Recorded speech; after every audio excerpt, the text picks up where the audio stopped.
Welcome to JK Tells a Story, where real-life dramas unfold. Sit back and enjoy today's tale.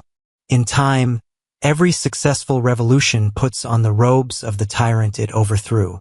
Barbara Tuchman said that, and I suspect she's right. I never dreamed of being a tyrant. But apparently villains in life are rarely aware of their roles. They always justify their actions as if their atrocities are acceptable because they are the ones doing them. The standards of things like honesty, fair play, and unselfishness that they demand from others, they themselves ignore. If you lie to them, treat them unfairly, or don't show them respect, they complain bitterly. But if the shoe is on the other foot, that's quite normal. I haven't always been a villain. In fact, few people around me even realized I was one. My wife and 2 daughters nominated me for this role. Somehow, in an Orwellian turn, objections to lies and deceit became tyrannical. After the uprising, my wife became the tyrant. My wife was Vanessa. She was a tall, dark-skinned beauty. I wasn't sure of her origins. She and her mother claimed to have Native American roots, but that's what everyone says. To me, she looked more Mediterranean. My name is Connor North. I have no idea where my parents found this name or what my background is. Everyone calls me Con. My 2 daughters are Morgan and Riley. Morgan was 16 and Riley was 14.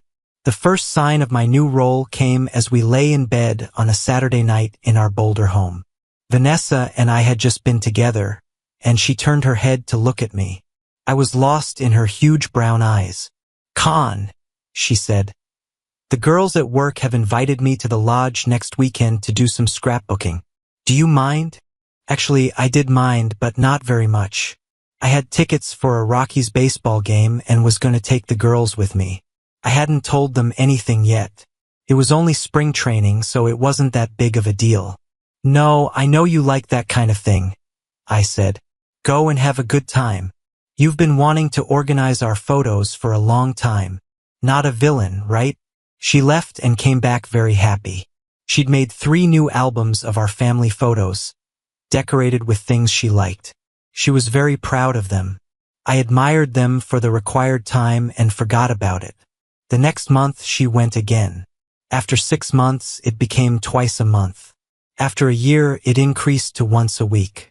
None of this was a problem until Stephanie, one of Vanessa's work friends, saw me at the grocery store. "Why don't you ever come with Vanessa?" she asked me. "Well, I have very little interest in scrapbooking," I told her. Anyway, I was never invited. She looked at me funny. "We only do scrapbooks once a month," she said. "The rest of the time we go out to drink and dance. Derek always goes with me. You should come, that would be fun." Derek was her husband. Who knew? I'd never heard a word about drinking and dancing. As far as I was concerned, it was all about making beautiful books. I didn't check out what Vanessa's scrapbooks looked like because, like I said, I had very little interest in scrapbooks. None at all. We clearly needed to talk. I went straight home. Vanessa wasn't there, and Morgan wanted to talk to me. Her boyfriend had invited her to go to a concert. She went out with him when they were part of a group. I was really worried about a 16-year-old girl going to a concert alone with her 18-year-old boyfriend. "You can go if other friends go with you," I told her. "My rule is that you can't date alone until you're old enough to drive." I explained this for the 1,000th time and she got angry. "God, Daddy, you're such a damn tyrant," she said, and stormed off. I adapted to my new role. This was the first time I realized my high position. She didn't talk to me for 3 days. When Vanessa got home, I cornered her. "I saw Stephanie at the grocery store, and she asked me if I would come to your next event, with drinks and dancing and scrapbooking," I said. Vanessa's face turned red, and she immediately assumed a defensive posture. "I was going to ask you," she said. "Oh, I guess it just slipped your mind," I said. It was probably hard to remember to mention that scrapbooking has turned into drinking and dancing. I completely understand. They're so similar in nature that you simply forgot. "Well, no problem. We husbands are rarely interested in our wives drinking and dancing, are we?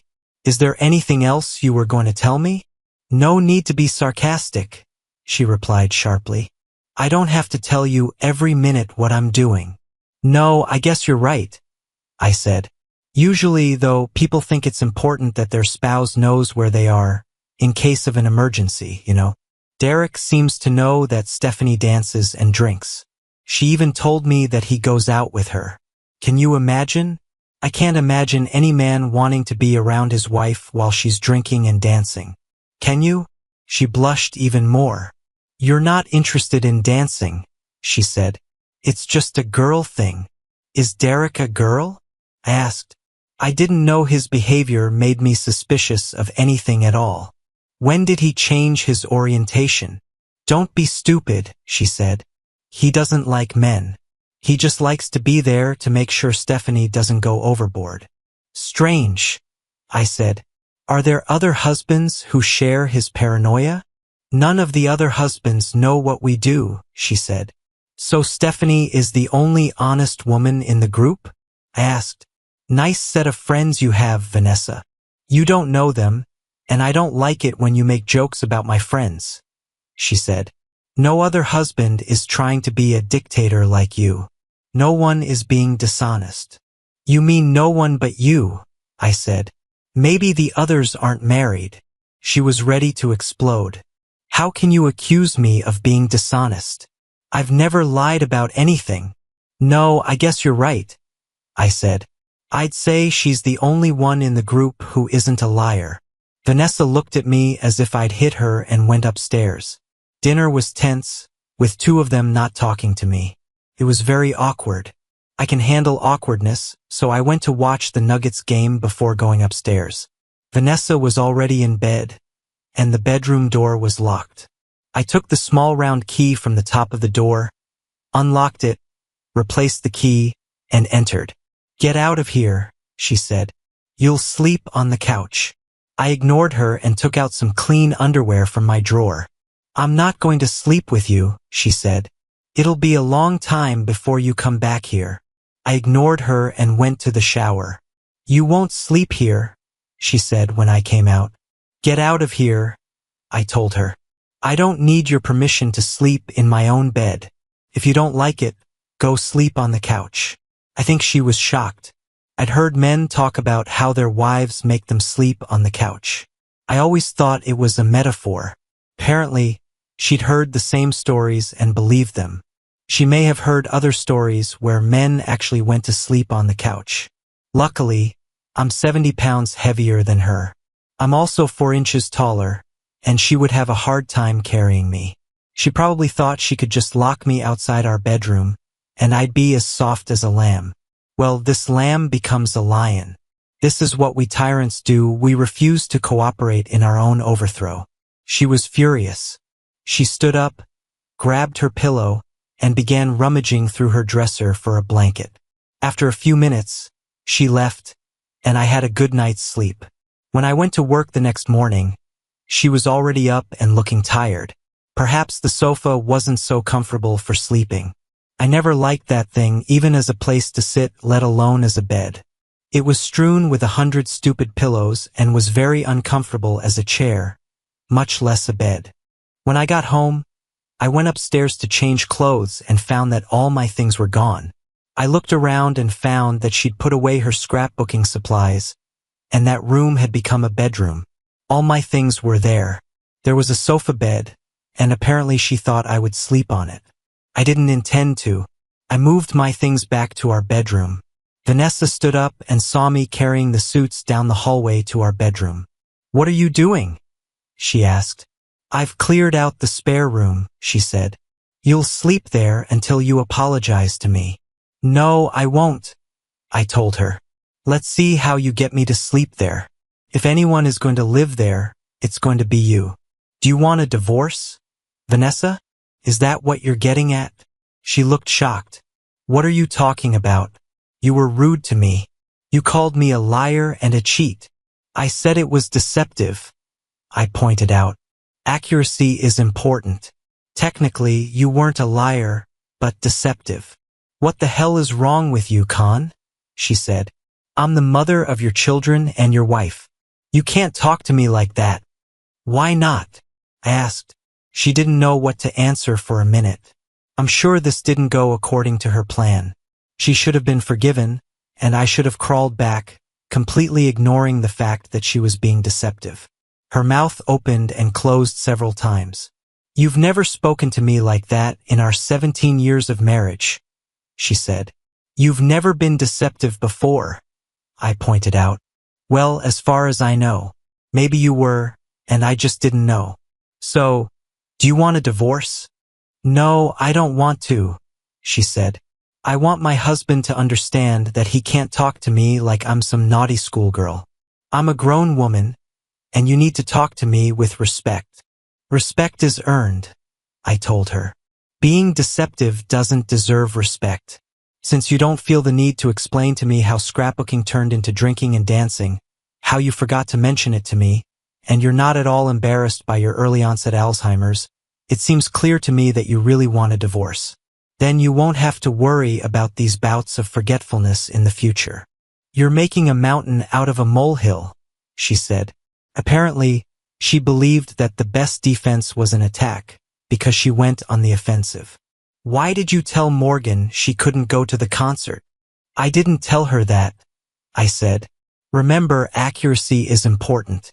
Words matter, Vanessa." "So what did you say?" she asked. "I told her she couldn't go alone with her boyfriend," I said. "If they're going with a group of friends, I don't care. She won't date alone until she learns to drive. You helped me set that rule." "Well, I changed my mind," she said. "I told her she could go." "Okay," I said. "I'll talk to the lawyer on Monday." And then I turned and went downstairs to the living room. She followed me, screaming the whole time, but I didn't listen. I turned on the game and ignored her. She finally gave up and went somewhere. At that time, I didn't care where. Morgan came in a while later and smirked at me smugly. I'd have to do something about this. Apparently Riley had been told about my tyranny, and she didn't talk to me either. It suited my mood. On Saturday, I went fishing. On Sunday, I went to a boat show. Vanessa apparently accepted her defeat and moved into the spare bedroom. I slept well, enjoying the opportunity to spread out in bed as I pleased. I took Monday off and visited my lawyer. When you're a tyrant and own a company, you can do things like that. I asked him to start the divorce process, and he promised that the documents would be delivered to our house the following Monday. Then I bought a ticket to the concert where Morgan was staging her rebellion. I did the usual steps of separating our finances and had a pretty good week. On Friday, there was a concert by Riley's orchestra. She still didn't talk to me, so I went to see the movie I wanted to see. I went to bed around midnight, and Vanessa still hadn't come home. The girls locked themselves in their rooms while I played video games and then went to bed. The next evening, Morgan was getting ready and left for the concert. I left 10 minutes after her. I found her and her boyfriend in the audience. I checked her ticket number and sat right behind them. The music was as you might imagine, but I had my phone and headphones. Morgan was shocked to see me, but I didn't say anything. I could see her seething with anger, and I really enjoyed it.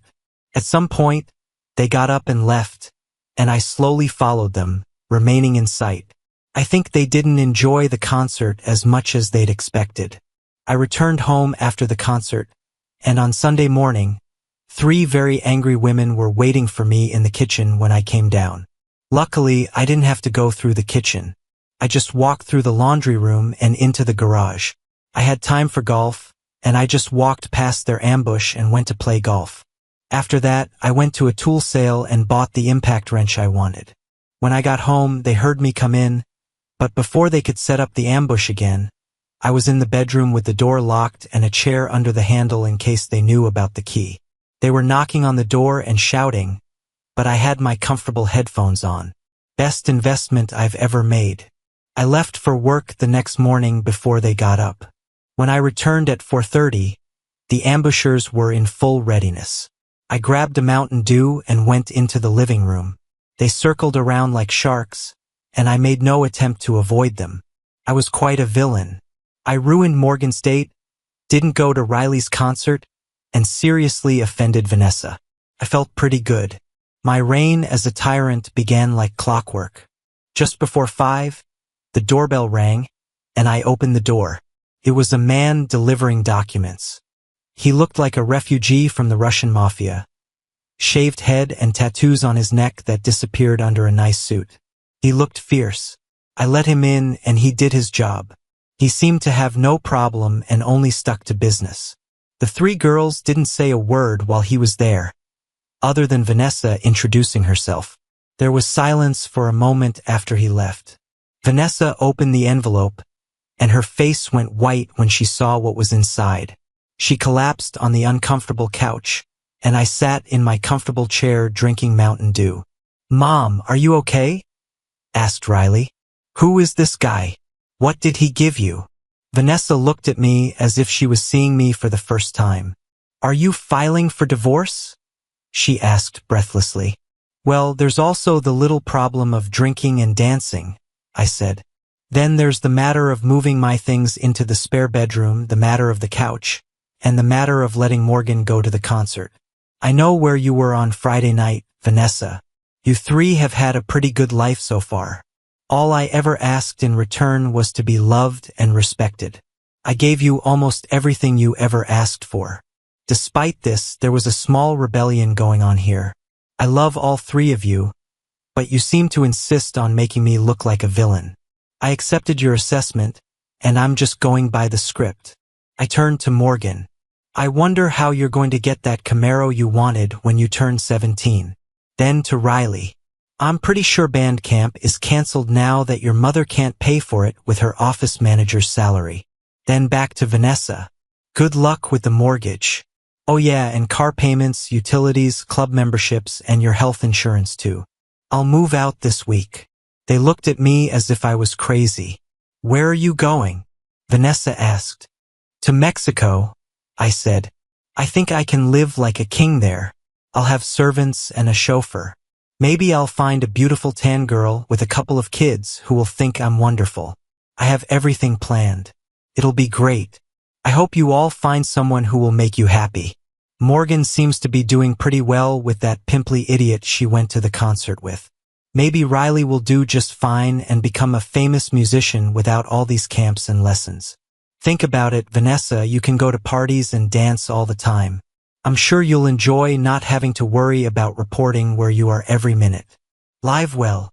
I stood up, picked up the suitcases I'd packed, and carried them to my truck. I had to make 3 trips, and I think they were still in shock because they didn't move or say a word. I went and checked into my room at the Hampton Inn, changed, and went down to the pool. I swam until I was tired, then sat in the jacuzzi until I felt somewhat revived and returned to my room. My phone was making an alert sound, so I checked it. I had 3 missed calls, all from Vanessa. She'd left 1 voicemail. I listened to it. "Connor, we need to talk," she said. "The girls and I want you to come home. Give us a chance to talk to you. You said you love us. If that's still the case, give us a chance. Come home, and we'll work things out." Now she wanted to talk. She might even be willing to explain her deceptive behavior. I was going to do it, but it would be on my terms. I sent her a text message. "It's late. I've been here for the last 17 years. You had a chance to talk. You moved into the spare bedroom after moving my things there. This time you'll have to deal with it. I handled everything myself." The phone immediately rang. I didn't respond. 5 minutes later, I received 3 text messages, 1 from each of them. Morgan and Riley just asked me to please not do this and give them a chance to talk to me. Vanessa simply repeated her mantra, "We can work this out. Please come home." I sent her another message and told her I would meet them for breakfast at Snooze on Saturday at 8 a.m. I knew it would make them angry. They all like to sleep until noon on Saturdays. I was a very good tyrant. I discovered that I enjoyed inventing little annoyances for my subjects. They'd definitely come up with enough for me over the past few weeks. There was a lot going on at work that week. Selling a business requires a lot of maneuvering.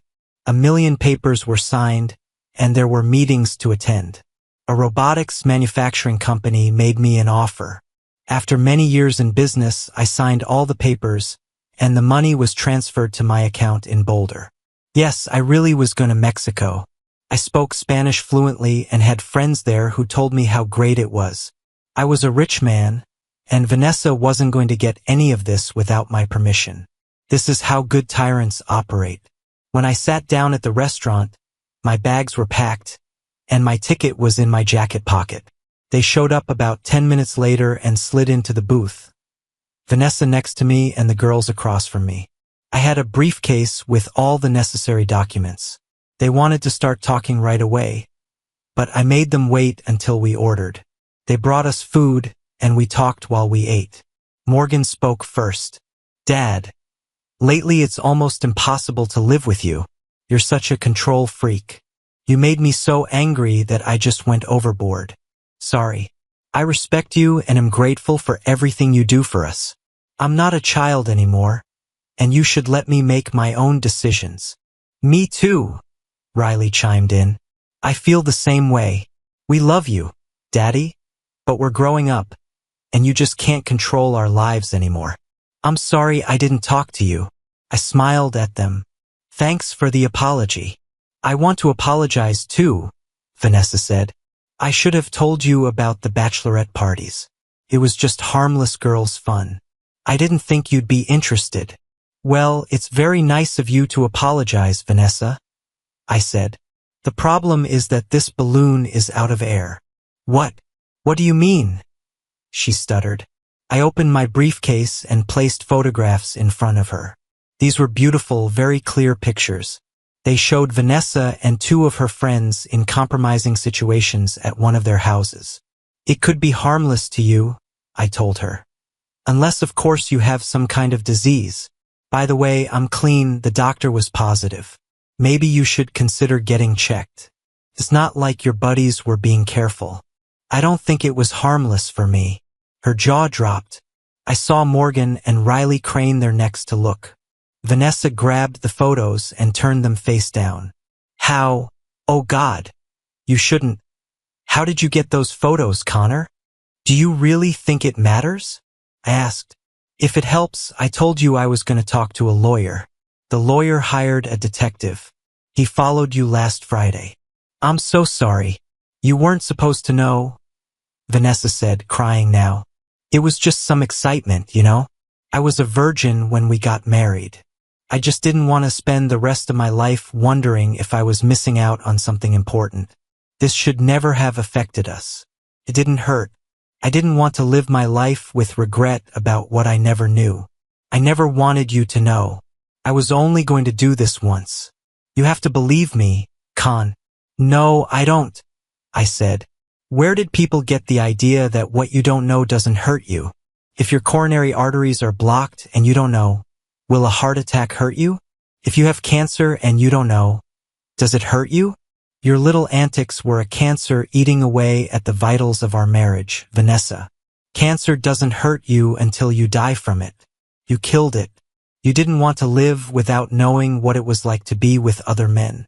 Well, I don't want to live my life not knowing what it's like to have $100 million. This is fine, Rob Fort Knox. Would you mind helping me with this, Vanessa? This is the biggest pile of nonsense I've ever seen. She stood up and ran out of the restaurant, sobbing. Riley looked at me. I can't believe you did this, she said. I think you lack faith. What a disappointment. Faith will set you free? I said. No, wait. It's the truth that sets you free. Sorry if I mixed up the metaphor. They looked at me like I was crazy. They just sat there. Morgan opened her mouth, but nothing came out. She cleared her throat. It was so cruel, she said. I think your trip is leaving, I told them. I don't want you stuck here with someone cruel. You better hurry. They hurried. I paid the bill and went to the airport. An hour later, I was flying through the skies on my way to the rest of my life. I had a lot of regrets. I couldn't understand how everything that had happened could have happened. I was happy, content, and proud for 16 years. It all turned to ashes. I felt lonely and depressed. I did what I always did when I fell apart. I took a nap. It was a long dream, and when I woke up, we were an hour away from Leon. I sat and thought. Vanessa was left to her own devices. She'd made her bed out of lies and would have to sleep in it. The girls? Well, they were just girls. I would try to make sure they didn't need anything. My lawyer would take care of the financial arrangements. If they wanted to see me, I would make it possible. If not, they had their mother for what she was worth. The months in Mexico passed slowly at first. I settled into my new life in San Miguel de Allende, trying to build a routine that didn't include the family I'd left behind. But they were always on my mind. About 6 months later, Riley tried to contact me. My lawyer called me and I called home. Morgan answered and I asked to speak to Riley. I don't think Morgan recognized my voice. "Hey, baby," I said when I heard Riley's voice. "Dad? Is that you?" She started crying. "Dad, I'm so sorry. Please, Dad, I'm so sorry. I need you." Mom's in a terrible state. She drinks all the time and hangs out with men and her girlfriends from work. I think she's on something. The only good thing since we pushed you away is when you paid for me to go to music camp. Morgan is being very difficult, and I can't stand it here. Please, Dad, I need you. Do you still love me? I was so cruel to you, but I hope you still love me. I'm so sorry that I treated you this way. I know it was all because of my mother. Well, it was partly my fault. I need you, Dad. I know I didn't have your support, but I pray that you still love me. Of course I still love you, I said. I just don't know what I can do. I can't go there. Your mother would probably have me arrested. Can I come to you? She asked. I don't understand how to do this, I said. Your mother won't let you come here. I would be glad to see you, but I don't understand how to do it. If you send me money, I will run away, she said. She'll never notice until I'm with you. I hardly see her, and when I do, she's angry at me. She hates me, Dad. I can't believe she hates you, I told her. With time, she will become wiser. Why do you say she hates you? I got a bad grade in school, and she yelled at me. Her voice trembled. I told her she didn't have room to say anything to me after she drove away the only good thing in her life. She sobbed. She slapped me and told me I was a scoundrel and she wasn't going to take any nonsense from me. I think she was drunk or high, Dad. I'm so sorry. I just let them convince me that you were some evil dictator. I see how wrong I was. Please help me. Okay. Baby, calm down, I said. I'll think of something. Minors cannot travel alone without parental permission, especially outside the country. Let me see if I can come up with something. Call me tomorrow, and I'll see what's possible. I gave her my phone number, and she calmed down. She told me she loved me, and we ended the conversation. I called my lawyer, and he told me she needed a passport. But as far as the Mexican authorities were concerned, it might be helpful for her to have a signed letter of consent from me allowing her to travel unaccompanied. I knew she had a passport because we'd gone to France the year before. I faxed him a letter and arranged the trip. For some reason, my benevolent dictatorship now seemed attractive. I was rehabilitated, and Vanessa took my place as the main tyrant. One of her oppressed subjects was about to vote with her feet. I felt positively welcomed. When Riley called the next day, I had everything ready. She was going to tell her mother and sister that she was spending the weekend with a friend.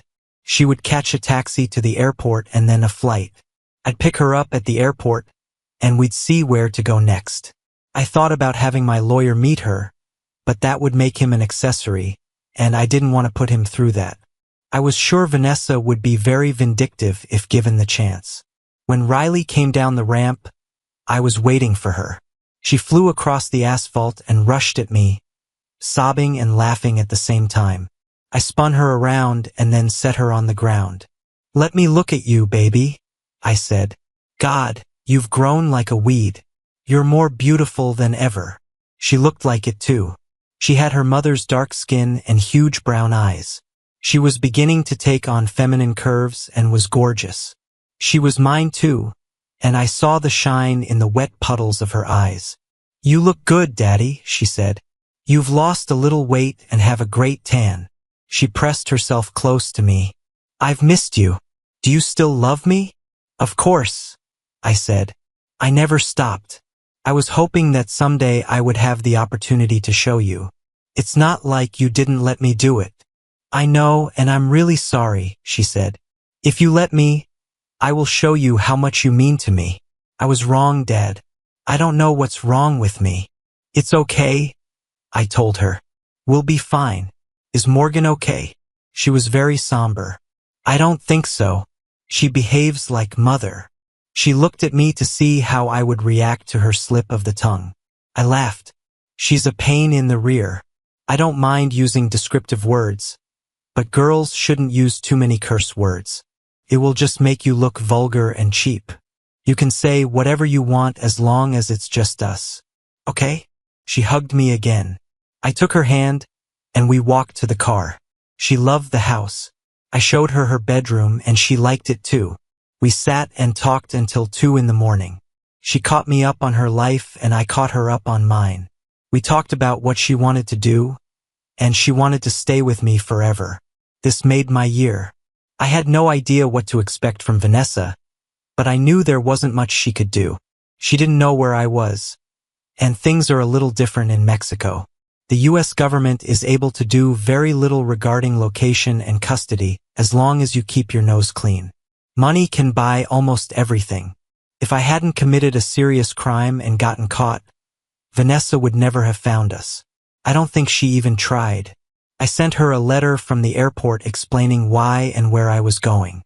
I never heard anything from her. Another year passed before we heard anything from Vanessa or Morgan at all. Riley attended school and did well. She spoke Spanish like a native, and with her skin color, she fit in very well. Then my lawyer sent me an email. He wanted to talk to me. I asked him to buy one of those cheap phones with prepaid minutes for Morgan. I set up a time when she could talk without Vanessa knowing and called her. She knew who it was when she answered. No one else had this number. Our conversation didn't start off very well. She cried so much that I couldn't understand a word she said. This went on for some time. Finally, she calmed down enough for me to understand her, and the words came out. She was pregnant. When she told me this, we went through the crying again. I wasn't sure what the tyrant's reaction would be. I knew what my father's answer was. The little girl I'd loved all my life was in trouble. There was no way I would let her face this alone. "What are you going to do, Morgan?" I asked her. "What does your mother think?" "She thinks I'm an idiot," she said bitterly. "She wouldn't let me take birth control, Dad. I've always used protection. One of them must have failed or something. I was stupid." "What about the baby's father?" I asked. "He ran away as soon as he found out," she replied. "Dad, I don't even have health insurance. Mom never signed up for it. I'm almost 18 years old, pregnant, and my life is ruined." "Your life is not ruined," I told her. "It's gotten complicated, but you'll be okay. Do you want this baby, Morgan?" "No, Dad, no," she cried. "I don't want to bring a child into this world with the genes of that idiot." "Are you going to have a termination?" I asked. "I want to," she said. "I have no idea how to do this, and I have no money. Dad, can I come to you? I know Riley's with you. Will you give me another chance?" "Yes, baby," I said. "You're my little girl, and I'll always give you another chance. All you have to do is ask." "I'm asking, Daddy," she said. "I'm begging. God, I was so stupid. Such a child. I have to grow up quickly. I understand that what I did to you was wrong, Dad. I'm so sorry. I should have listened to you, not Mom. I just wanted to do things my way, and she let me do that for a while. I understand now that she was just using me against you. I don't know why I didn't see it." "You were very young," I told her. "It's okay, Morgan. Let's focus on the future. Let's solve this problem and then we'll get to everything else. Okay?" She sniffled and cried some more, and I promised to call her the next day with the details of what I would come up with. Then I had to tell Riley what was going on. She was a little annoyed at first. "Why would she come here and ruin everything?" she said. "We're perfect, Dad. I don't want her here." "Riley, she's your sister," I said. "She's my daughter and she's in trouble. Don't you love her? Don't you think we should help her?" "I loved her," she said. "When we were all family. I loved her. But she turned into someone else. She treated me like crap. And oh my God, this is what I did to you." "Wrong lies, Daddy. She's just like me." She rushed at me and pressed herself against me. I just hugged her and stroked her dark hair. "We're done with this, baby," I said. "Yes, she is just like you, and we need to help her just like I needed to help you. I think we'll find out that your sister is back, just like I found out that my girl is back." "Daddy, you're amazing," she said, squeezing me even tighter. "You know I will always be your daughter." We made the same preparations for Morgan that I'd made for Riley. We picked her up at the airport on Sunday evening. It was very emotional, and the two girls spent a long time mending fences. Morgan didn't look pregnant yet. I asked her, and it turned out she was only 6 weeks along. She insisted on having the procedure, so I arranged it at a clinic in Houston. The procedure is practically illegal in Mexico, so we took a chance and flew to Houston. I'm categorically opposed to ending pregnancies in most situations, but it was not my decision. If ever there was a situation where it seemed necessary, this was it. I would have felt very uncomfortable if the pregnancy had been further along. We picked her up on Friday, and within a week she was back to her old beautiful and cheerful self. Morgan was the complete opposite of Riley in appearance. She was taller, more lively, and had blonde hair. There were a lot of blondes in my family. It took them a week to work out their issues, and they returned to being the duo that had me wrapped around their fingers since they were babies. My lawyer contacted me and told me that Vanessa was stalking him. She wanted to know where the girls were, where I was, what I wanted to do about the divorce, and to let me know she was selling the house before she lost it. I did not care. We had a decent amount of capital, and as far as I was concerned, she could save it. I didn't mean to punish her. I just wanted to get away from her. There comes a time in life when you find it difficult to muster the energy to be angry and resentful. You just want to be left alone, move on with your life and leave bygones in the past. I was in that moment. She wanted to talk to me and the girls. She was lying. Well, but I knew she loved her daughters, at least at some point she did. Now that they weren't objects she could use to hurt me, I hoped they might have some kind of relationship.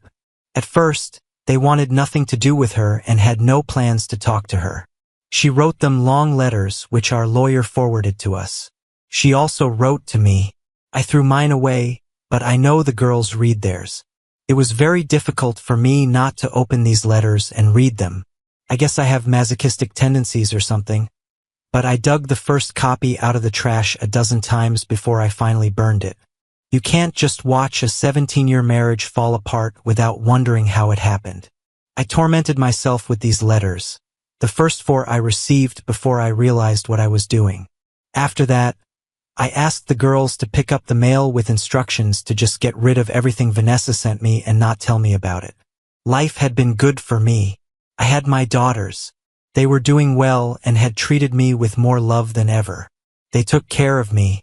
I dated a few people and even found a few women who were interested enough in me to become friends with benefits.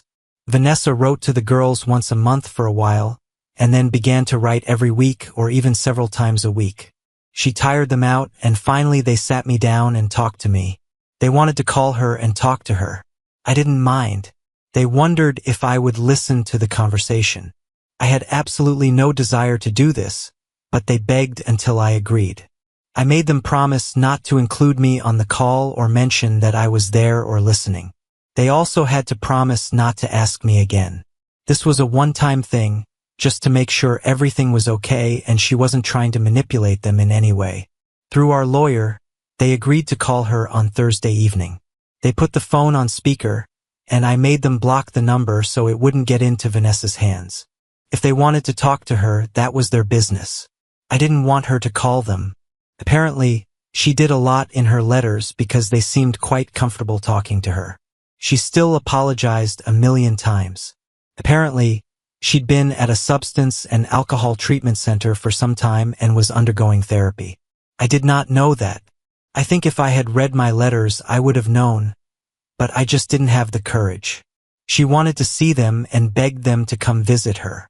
They immediately rejected the idea. "We will never go there," Morgan said. "Why not, baby?" Vanessa asked. "We don't trust you, Mom," Morgan said. "You'll probably try to kidnap us and force us to stay there." We could hear sobs over the phone. "I think I deserve it," Vanessa finally managed to say.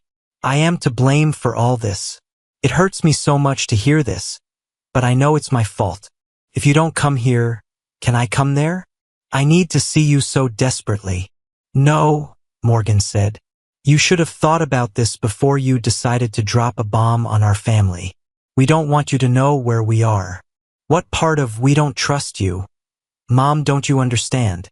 There was more crying. "You're killing me," Vanessa finally managed to say. I know what I was. I swear to God I won't cause any trouble. My therapist helped me understand that everything was my fault. I don't blame you or your father. I just want a chance to make it up to you. I will do anything, make any promise, sign any paper, do whatever it takes to get just one chance to see you and show you how sorry I am. Please, girls, I beg you. I grabbed a pad and wrote on it, then raised my hand to get their attention. Tell her to sign the divorce papers, give me legal custody of you, and give up any financial claims. I handed it to Morgan. She looked at it and nodded before showing it to Riley. Riley nodded too, and Morgan told Vanessa what it would take. To my surprise, Vanessa agreed. "It will take me some time to save up the money," she said. "If the house sells before it goes into foreclosure, I might come earlier. I'll sign the papers right away. The divorce should be final in about 60 days. Girls, I hate to ask you, how is your father doing? Is he okay?" I shook my head. "He's fine," Morgan said. "We are not allowed to talk about him with you. Can you give him a message?" Vanessa asked. "I wrote to him, but I don't know if he reads my letters. Just tell him I'm sorry. I love him, and I'll try to make it up to him." "Okay, Mom," Morgan said. "I'm not sure he wants to hear anything from you. Just think how wonderful it would be if you changed your mind before you decided to throw everything away." There was a scream on the other end of the line, and Morgan looked scared. "Mother, I'm sorry," she said. "I myself have no moral principles here. Just do what you have to do. We'll call you on the second and fourth Friday of the month at 6 in the evening, your time. Okay?" Vanessa's voice trembled. "Yes, girls, that will be great. Thank you. It will help me a lot to be able to talk to you. I'm trying to get my life together. I have a new job. I just couldn't stand being around those people anymore. Now I work for cable television." The rest of the conversation was pointless, and I stopped listening. They talked for over an hour, just updating each other on news. When they finished talking, the girls came and stood next to me. I sat at the bar with my back to them. They hugged me from both sides and held me in their arms for a long time. I hugged them back. They had grown so much. How did it happen? I felt good. Not being a tyrant was a great relief. The crown on the head is heavy, as they say. Now, as a mere mortal, I could hug my daughters, take them to dinner, and relax with them on the beach until it was too dark to see. Vanessa arranged everything so that she could come in 6 months. I didn't want her near our house. The girls suggested Veracruz, but it was still too close for me. We chose Tulum. We drove along the coast and had a great time. It was like old times, except we all spoke Spanish and laughed like crazy. Well, the girls laughed. Maybe I laughed once too, but it's indecent for a 42-year-old man to laugh too much, so I stopped. We rented an apartment on the beach and didn't know what to expect from Vanessa. I wasn't going to leave the girls alone with her. I didn't even want to be in the same country as her, let alone in the same apartment, but I had no choice. I went out to sunbathe on the balcony when she knocked on the door. I had no idea what they were talking about. It was none of my business. She came out 3 hours later. "You're not even going to say anything?" she asked. I threw my head back and closed my eyes. "I think you've already said everything," I answered her. "What does this mean?" she asked. "God, Khan, haven't you punished me enough?" I thought she was going to cry. "No," I said. "No? Well, what are your plans this time? Let's get this over with already," she said. "I don't have any plans. I've never punished you," I told her. "Much less enough. Planning a punishment would mean that you're important enough to me for me to waste energy on it. No, Vanessa, I just want you to leave me alone. I understand that girls need a mother. I don't mind that. I'll even be polite. Just don't test my patience. By the way, hey, look at me, Khan," she said. I reluctantly raised my head. She was a heartbreaking beauty. That mane of black hair, creamy brown skin, almost black eyes, and the shine of her white teeth were enough to drive any man crazy. Unfortunately, the inside didn't match the outside. "What?" I said. "I'm still the same," she said. "Remember the woman you fell in love with? Remember the woman you asked to marry you?" "Yes, I remember her very well," I told her. "And every day I mourn for her. You killed her." Big tears rolled down her cheeks as she looked at me. "The girls have forgiven me," she said in a trembling voice. "Why can't you?" "That's a good question," I said. "Here's the thing, Vanessa. You deceived me. You went out and did God knows what with God knows who. I certainly don't know. You deceived me, and it was easy because I trusted you.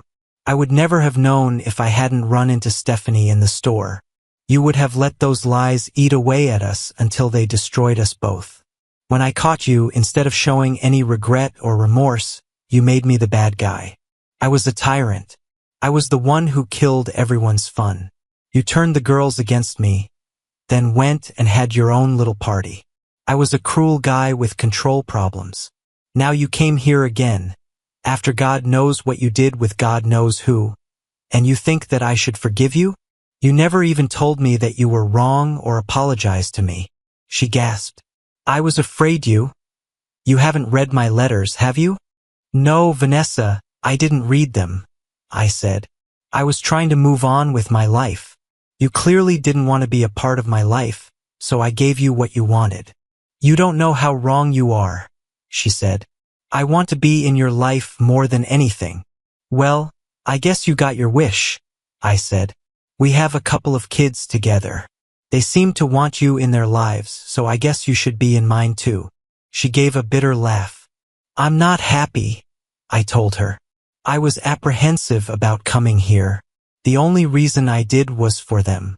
"What are you going to do, Vanessa? How long are you going to stay here? What's your plan for rebuilding your relationship with your daughters?" "I'm not going back," she said. "The house is sold, Khan. We had almost $200,000 in equity. I can live on this money here for a long time. I want to be near the girls. I'm going to move to where you live. I want to be near you too." "Hell no," I told her. "Vanessa, if you interfere in our lives, I will move to the ends of the earth, and you will never hear from us again." Tears continued to roll down her cheeks. "The girls don't mind me being here," she said. "If you just let me see them and be near them, I won't bother you, Khan." "Is this some kind of convoluted plan to get me back?" I asked her. "I want you to take me back," she said. "I don't think that's going to happen, do you?" "No, that won't happen," I said. "If that's what's on your mind, you should leave now and let us be happy. That's what you do to the people you say you love. You try to make them happy." "I really want you and the girls to be happy," she said. "I think they'll be happier if I'm around. It's a shame it doesn't involve you, but it won't happen, Khan. Do you think we can be friends? I'm really sorry for the way I acted. I'm very sorry for being so disrespectful and hurting you so much." I tried to explain all this in the letters I wrote to you. I'm in a much better place in my head now. I'm ready to move on with my life, with you and the girls in it. I don't mean as husband and wife. I will be whatever you allow me to be, parents, friends with benefits, whatever you want. Just don't make it impossible for me to be a mother to the girls. Okay. I know I deserve everything you do to me. I lied and cheated, and I will regret it for the rest of my life. I'm just asking for a little mercy. Please, Khan. I felt no mercy. Can you at least tell me why you did what you did? I've asked myself this question 1,000,000 times, she said. I just fell under the influence of really bad people who I thought were my friends. I justified myself by thinking that I loved you, that this didn't affect you, and that I'd get through this and we'd be okay. Now I can't understand why I thought that. I drank too much, took substances, and just lost my mind. Can I ask you a question? I said. Go on. What can't I forgive? I said. Is it the drinking, the substances? What exactly?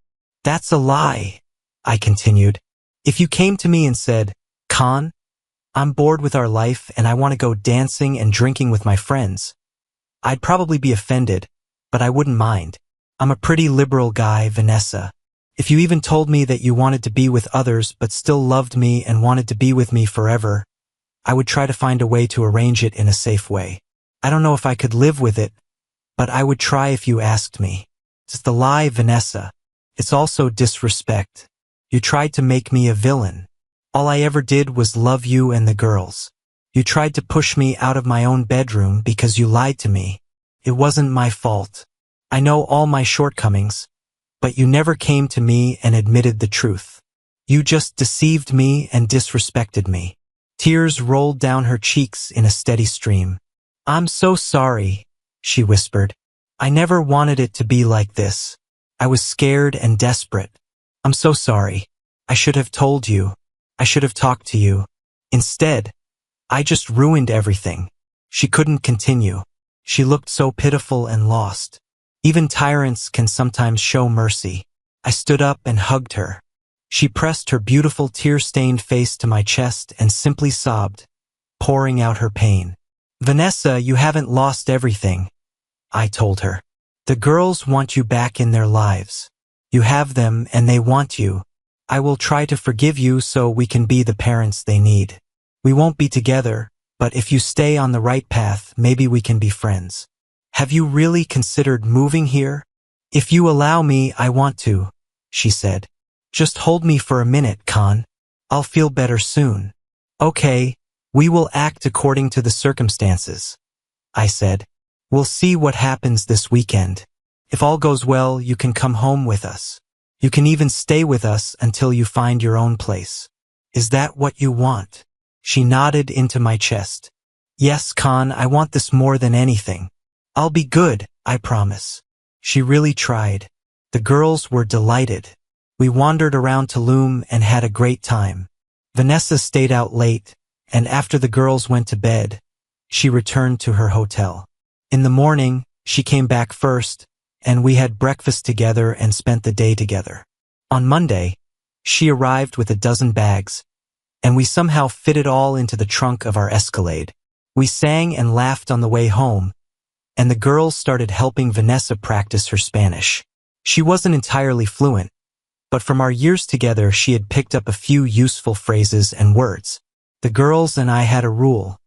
We spoke only English at home and only Spanish outside of it. It was difficult for Vanessa at first, but she got a lot of practice, and the sooner she mastered the language, the sooner she adapted. After 3 days of staying at our house, she asked me to help her find an apartment. Took a while. If you are a foreigner, it's always better to live in an area with other foreigners. The police monitor these areas better, and there is much less crime and violence. We searched off and on for about 3 weeks. The girls asked me if she could just stay with us forever. I was categorically against this, and they immediately gave in. It was the evening of Vanessa's 4th week with us. The girls and Vanessa went to bed, and I stayed up longer, sitting at the computer and surfing the internet. When I felt someone approach from behind, two brown arms wrapped around the back of my neck, and I smelled Vanessa. "What are you doing?" she whispered in my ear. "Watching hot cars," I replied. "Look at this, Vanessa." It was bright red with custom flames, and I loved it. "Look at that hot girl next to it," she said. "I think you look at girls and just use hot cars as an excuse." I laughed.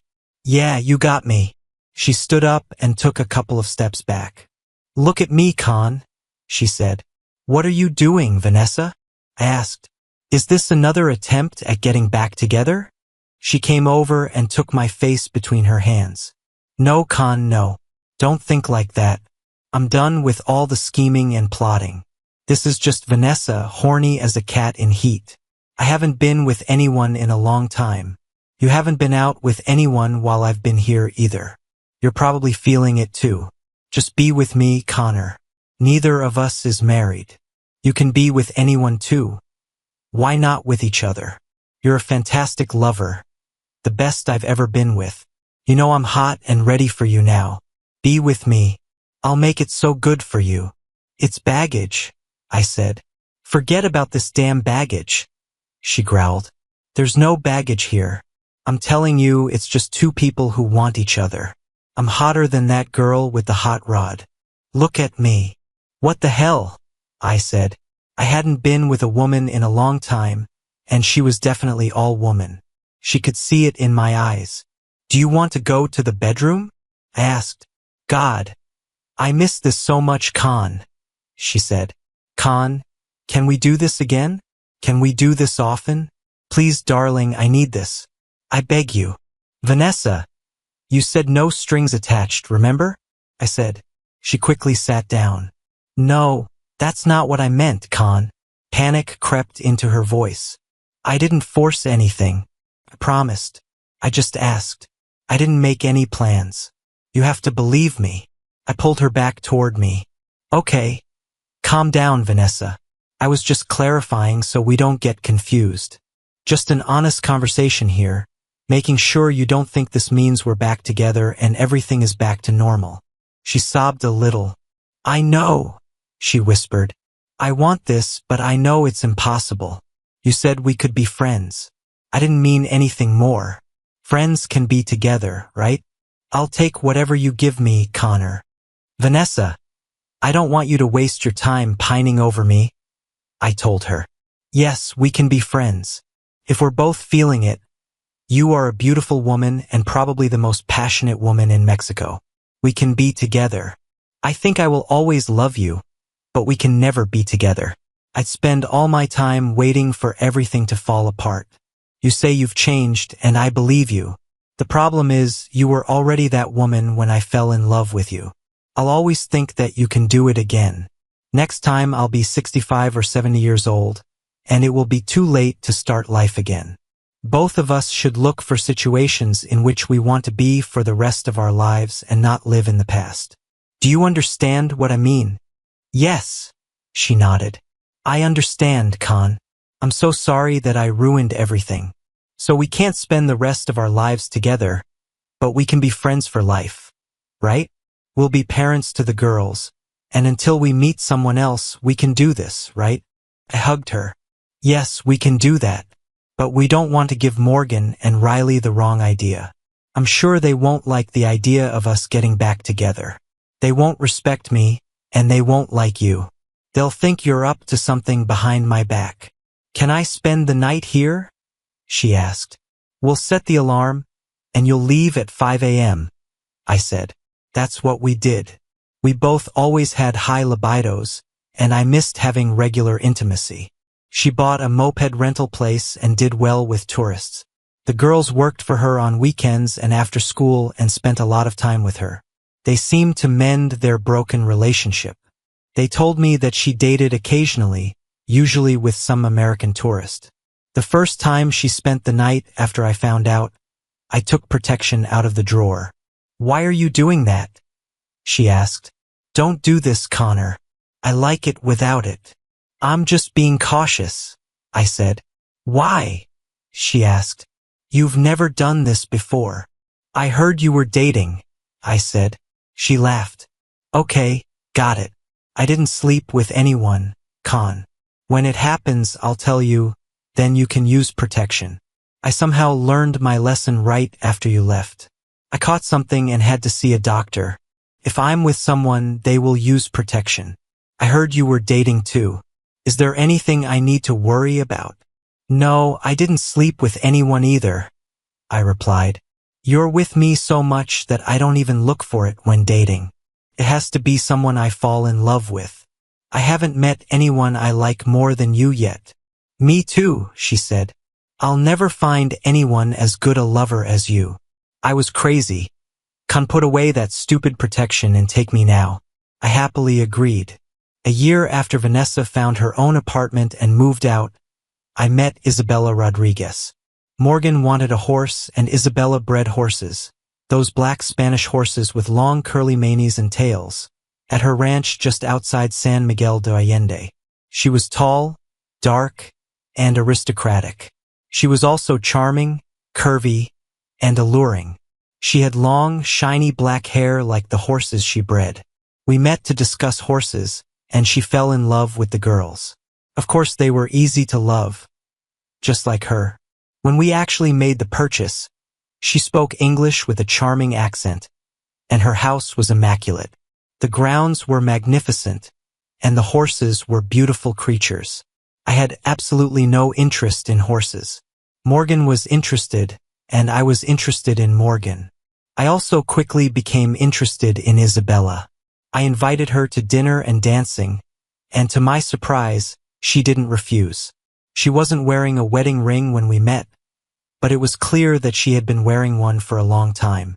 A characteristic indentation was visible on her ring finger. Over dinner and drinks, we swapped stories. I told her about Vanessa, and she told me about her ex. He was a real playboy when they got married and seemed to think he could continue to be that way afterward. He must have been crazy, I said. Anyone who wasn't satisfied with this woman would be dead. He had to be dead in terms of feelings. I was getting excited just looking at her and listening to her talk. She took me to a club where she was a member, and we had a great time. She was an excellent dancer. I felt like a teenager at prom. She smelled incredible and felt even better in my arms. Vanessa had been wonderful, but this was something else. I could see into her deep cleavage, and there was a red lace bra there. Call me Connor, she said. I had a wonderful time, and I'd love to see you again. We dated a couple of times a week for 2 months before she took things further. She invited me to a picnic at her house. We walked out to one of her horse pastures by a river that ran through it. We sat on a blanket under the willows, and I sat with my back against the tree. After we ate, she leaned her head back on my shoulder and looked at me. She had the most exotic almond-shaped brown eyes I'd ever seen. Here? I asked. She laughed.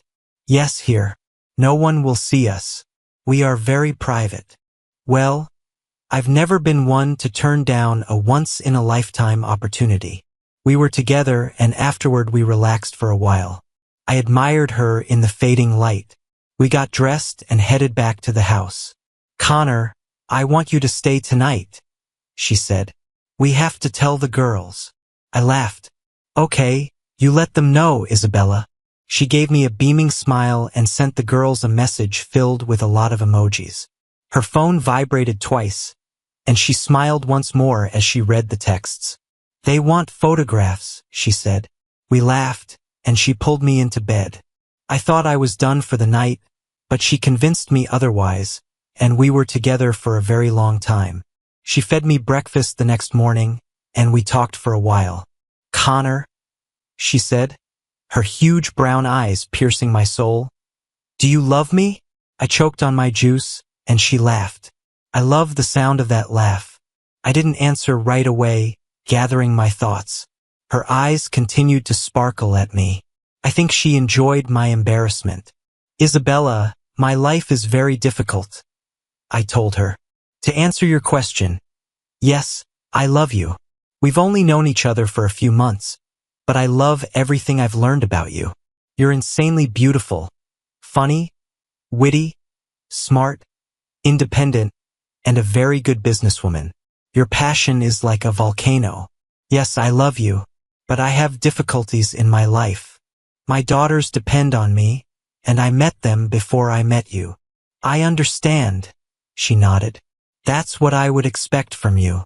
Isabella can be loved, but daughters are loved too. How could it be otherwise?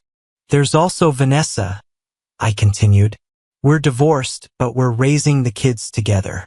I have a commitment to her, not romantically.